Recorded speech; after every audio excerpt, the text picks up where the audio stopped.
Now, more stories, insights, and analysis of Illinois policy and politics. This is Illinois Rising, presented by the Illinois Opportunity Project. Once again, your host, AM 560's Dan Proft. Dan Proft, Ted Dabrowski back on this edition of Illinois Rising. And Ted, over at Wirepoints.com, where you're the president, you guys have written about this exodus that's occurring. People fleeing Illinois like it's on fire. Record levels. That's what you've been reporting. That's what I've been talking about. And you've suggested, as I have, that it has something to do with public policy. And you, like I, have been wrong. And that's not me saying it. That's a higher authority. That's Jerry Morrison, who is the top political goon at the Purple People Beaters over at Service Employees International Union, the brothers and sisters there, SEIU. Jerry Morrison, responding to this Tribune series, detailing and sharing vignettes of people who have left Illinois. He responded, and I'm quoting here, "I am sick of this bull jive assertion," except he didn't use bull jive, "that politics and high taxes are forcing people to leave Illinois for quote-unquote better states. I don't think people pick up their families and move to another state because they don't like the politics of a particular state. That is just plain silly and beneath the dignity of the Chicago Tribune.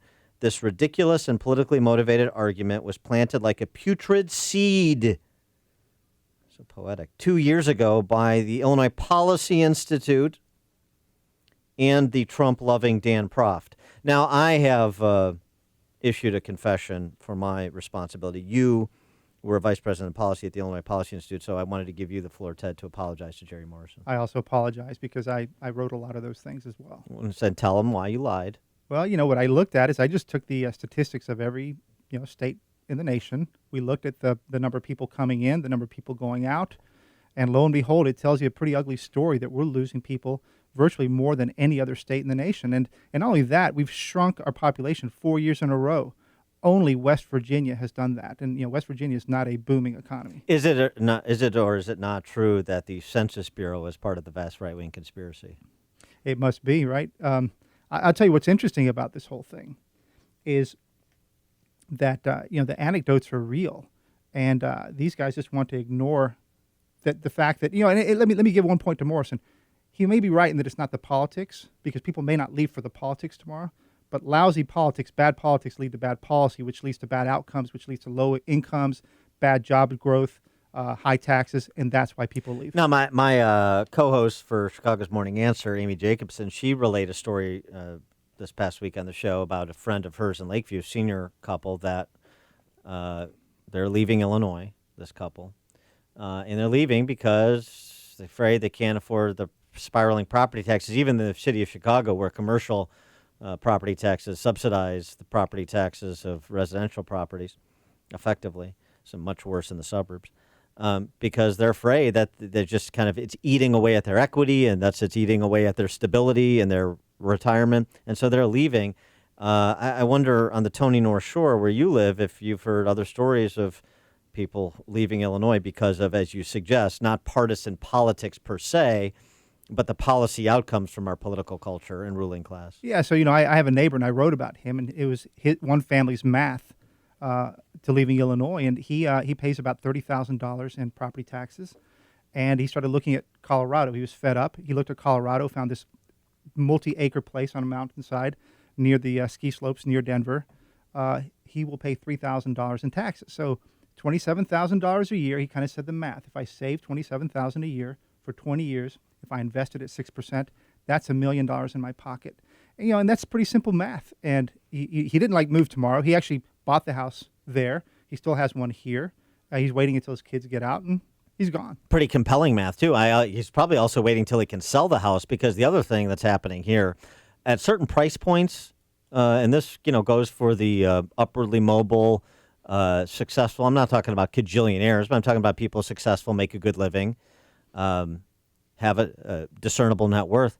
But at a certain price point in terms of the house value in this state, particularly now layer on the mortgage limitation under the Trump tax cuts, the mortgage deduction limitation, you get up north of $600,000. It's tough to move property in this state. Well, it is, but in the end, I think people are leaving because they need a better opportunity. Right. They're not ticked off at the politics per se. They can be, and people like us are really angry with the politics. But it just might be that, dadgummit, my job's not good enough. I have a better opportunity being offered me in Austin or Nashville or Atlanta, and I don't see a good prospect here. I'm out of here. And we've seen that with a lot of the black population leaving Chicago and Cook County to go to Atlanta and other places like that.